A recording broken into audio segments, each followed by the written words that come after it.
Conference साहब उमर अब्दुल्ला साहब उमर साहब आगे बढ़ो। एक ही लाइन बना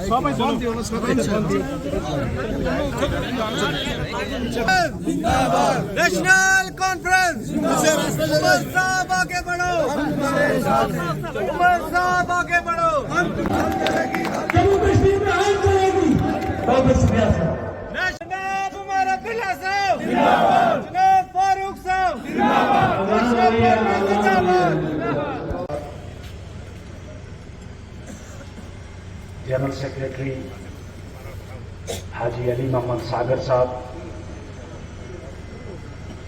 सदोत्रा साहब एडिशनल जनरल सेक्रेटरी,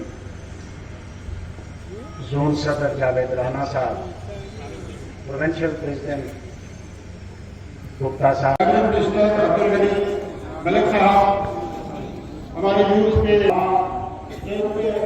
हमारे चेयरमैन लोगों कमेटी और ब्लॉक ग्रुप डेलीगेट बना, मैं उमर अब्दुल्ला साहब, इससे पहले कि मैं तकरीर को निकल, हमारे साथी यहाँ पीछे पीछे खड़े हैं, सब लोग अपने अपनी, क्योंकि थोड़ा खूबसूरत बनाने में थोड़ा सा शायद जल्दी आपसे तो मेरी आवाज बड़ी है। उमर साहब मुबारक है। अब मेरी गुजारिश है रियायती काबिल एहतराम से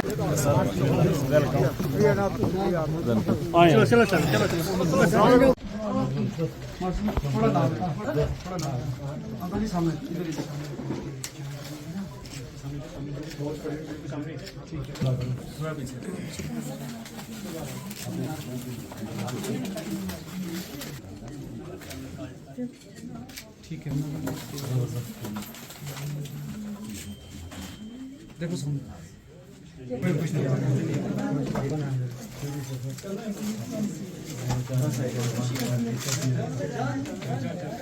देखो सामने मैडम ना ना ना जरा सागर साहब को भी बुलाते हैं,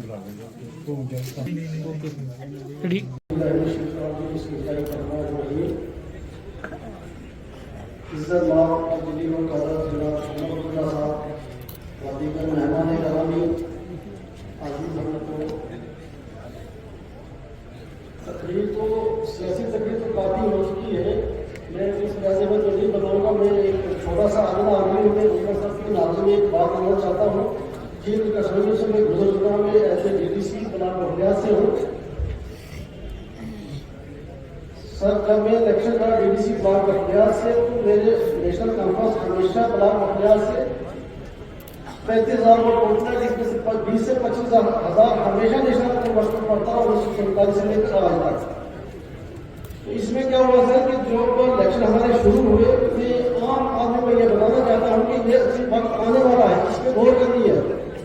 हमारे नेशनल कॉन्फ्रेंस के 2 आदमी खड़े कर दिए। वो इतना इलेक्शन के दौर इतना पैसा चला जैसे पानी की तरह बहाया जाता है।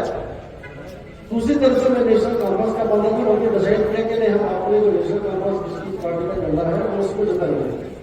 तो लोगों ने जिताया। सर कहने का मकसद यही है कि जो आने वाला वक्त है, जैसे नेशनल कॉन्फ्रेंस के दौरे हुकूमत में हमारे ब्लॉक सदर वो भी रहे, हमारा ब्लॉक प्रेसिडेंट, हम उसके इलाके में रोड नहीं है। सूरकोट से पीर गली की तरफ जाते हुए जनाब देखेंगे हमारा पार्कमान एरिया है, सिर्फ भोग रोड के अलावा कनेक्टिविटी हमारे इलाके में कोई है। मेरे नाना जी भोंजा साहब से नेशनल कॉन्फ्रेंस में उनके इलाके में रोड नहीं है। तो इसी चीज को मैं कहते हुए मैं कहता हूँ तमाम आवाम को इस माइक पे कि सूरकोट कॉन्स्टिट्यूंसी के लिए मैं ये कहना चाहता हूँ कि हम 2 बरादरी में बटे हुए लोग हैं, उस चीज को कैंसिल करना है। हमें एक ज़ाबना तौर पर नेशनल कॉन्फ्रेंस का एक आदमी उतारना है जो कि पूरी तहसील की डेवलपमेंट करे।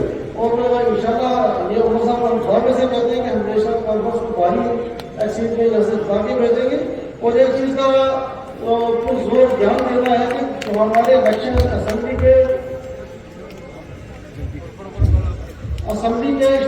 लेट भी हो सकते हैं। उससे पहले BRS के इलेक्शन में हमारे तय भी होने चाहिए, सर्टिफिकेट होने चाहिए, डीडीसी जरूर होने चाहिए ताकि हमारे लोग हमारे साथ जुड़े रहे। बस में इसी में नेशनल कॉन्फ्रेंस के जनरल सेक्रेटरी जनाब अली मोहम्मद सागर साहब, एडिशनल जनरल सेक्रेटरी जनाब अजय सदोत्रा साहब, मेरे निहायत ही सीनियर साथी और आप सबके हर दिल अजीज जनाब मियां अल्ताफ साहब, जम्मू सूबे के सूबाई सदर जनाब गुप्ता साहब, हमारे खिते पीर पंचाल जोन के जोन सदर और आज के मेजबान जनाब जावेद राणा साहब, स्टेज पे बैठे नेशनल कॉन्फ्रेंस के मेरे तमाम सीनियर साथी जिनका वक्त बचाने के लिए मैं नाम नहीं ले सकता हूं, यहाँ पे आए हुए तमाम नेशनल कॉन्फ्रेंस के अहदेदार हजरात, टीडीसी, बीडीसी, डेलीगेट, भाइयों बुजुर्गों, आप सबको मेरी तरफ से अस्सलाम वालेकुम और आदाब। मुमताज शाह बुखारी साहब, नायब सदर जमात नेशनल कॉन्फ्रेंस जम्मू कश्मीर जनाब उमर अब्दुल्ला साहब, जनाब मियां अल्ताफ साहब, जनाब रतनलाल गुप्ता साहब, जनाब अजय सदोत्रा साहब, सदर पीर पंजाल जोन जनाब जावेद अहमद राणा साहब, जनरल सेक्रेटरी नेशनल कॉन्फ्रेंस जनाब हाजी अली मोहम्मद सागर साहब और आजाद जान साहब, मंच पर आला क़यादत जो तशरीफ रखते हैं, मेरे लिए सारे आनेबल हैं। मैं सबका सरजमीन सुनकोट पर सदर साहब की क़यादत में इस्तकबाल करता हूँ और जनाब उमर अब्दुल्ला साहब का शुक्रिया अदा करता हूँ कि तासरात तो ये थे कि सरजमीन सुनकोट में नेशनल कॉन्फ्रेंस का झंडा उठाने वाला कोई नहीं, लेकिन मैं आज करता चलूं कि नेशनल कॉन्फ्रेंस यूनिट सुनकोट सरजमीन सुनकोट पर तमाम साथियों के साथ आपका खैर मकदम करती है और आपको यकीन दिलाती है कि नेशनल कॉन्फ्रेंस सुनकोट किसी फर्द वाहिद से नहीं, ये तंजीम के सिपाही हैं और इंशाअल्लाह ताला इस तंजीम के लिए खून का आखिरी कतरा देने के लिए तैयार है। मैं मशहूर इस बात के लिए भी हूं कि आपने सुनकोट की अवाम को एजाज बख्शा।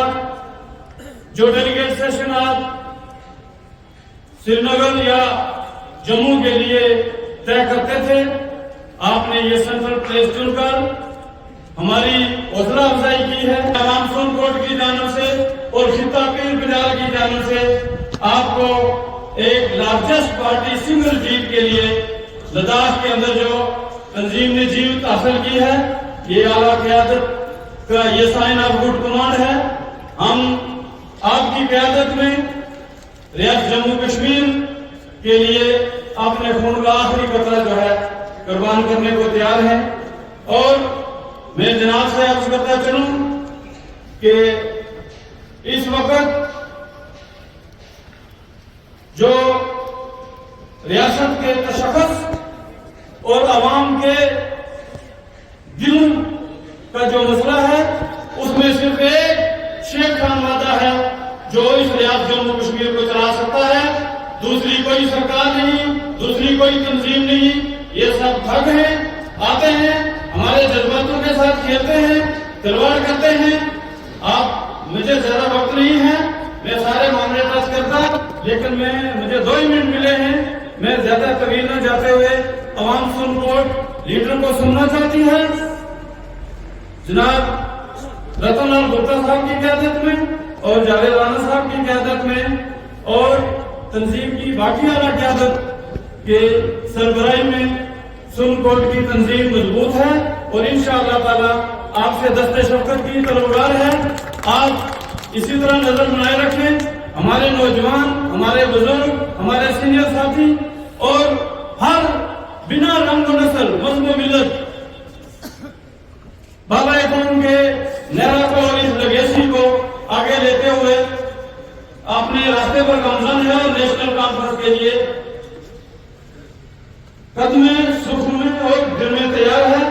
मैं एक नारा दूंगा, उसका आप जवाब दें, उसके बाद मैं और इसी के साथ वे जितने भी मेहमान हमारे पीर पंजाब रैलियों से तंजीम सुल्तानकोट नेशनल कॉन्फ्रेंस की जानिब से शुक्रिया अदा करता हूं।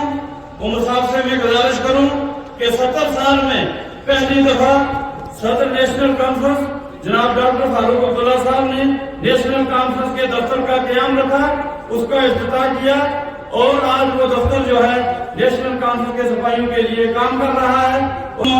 उसका मैंने जो कहना था कह दिया, आपने कुछ पूछना तो पूछिए ना।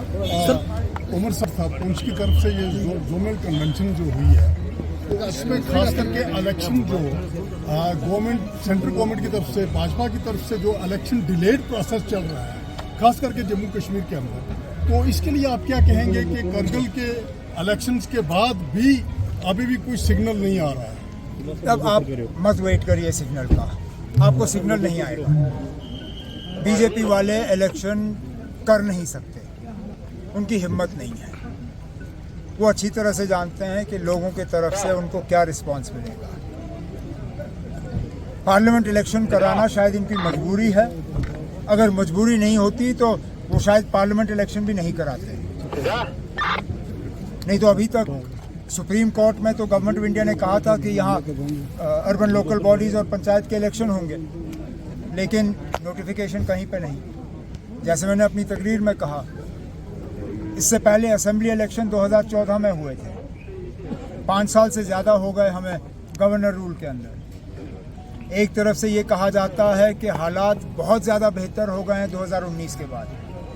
अगर बेहतर हुए हैं तो इलेक्शन क्यों नहीं?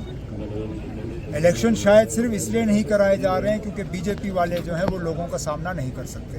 दिल में उनका हाल हुआ, वो बाकी जम्मू कश्मीर में भी होगा। महबूबा मुफ्ती को आदत है कभी कभार ये बातें करने की। बेहतर पे जब वो पार्टियों की मीटिंगें होती हैं तो ये बात वहाँ करें। मैं उनकी बातों में ये रिस्पांस नहीं करना चाहता। सर आप जैसे मैंने आपसे कहा, और अगर आप मेरी तकरीर सुन रहे थे तो इसका जवाब मेरी तकरीर में था। आपने शायद सुना नहीं। सुना ना, मैंने क्या कहा कि परमानेंट करने से पहले ये तय करना ज़रूरी था कि हैं कितने, क्योंकि यहाँ बहुत से नंबर चल रहे थे। कोई लाख कह रहा था, कोई 1.5 लाख कह रहा था, कोई 2 लाख कह रहा था, बिना ये जाने हुए कि हमको कितने रेगुलराइज करने हैं। हम क्या रेगुलराइज करते? तो पहले सब कैबिनेट की सब कमेटी बैठी, उन्होंने नंबर तय किया। जब नंबर तय हुआ फिर रेगुलराइजेशन का प्रोसेस शुरू हुआ। लेकिन हमारी बदकिस्मती कि पहले सैलाब आया और उसके बाद वक्त ख़त्म हुआ। अगर हुकूमत दोबारा आई होती, आज वो तमाम डेली वेजर जो है वो रेगुलराइज हुए होते। चलिए, फलस्तीन इन लोगों को किसने रोका? मुझे तो अब हुकूमत छोड़े हुए 9 साल हो गए। इन 9 सालों में इनसे क्यों नहीं हुआ? उमर साहब चले बस।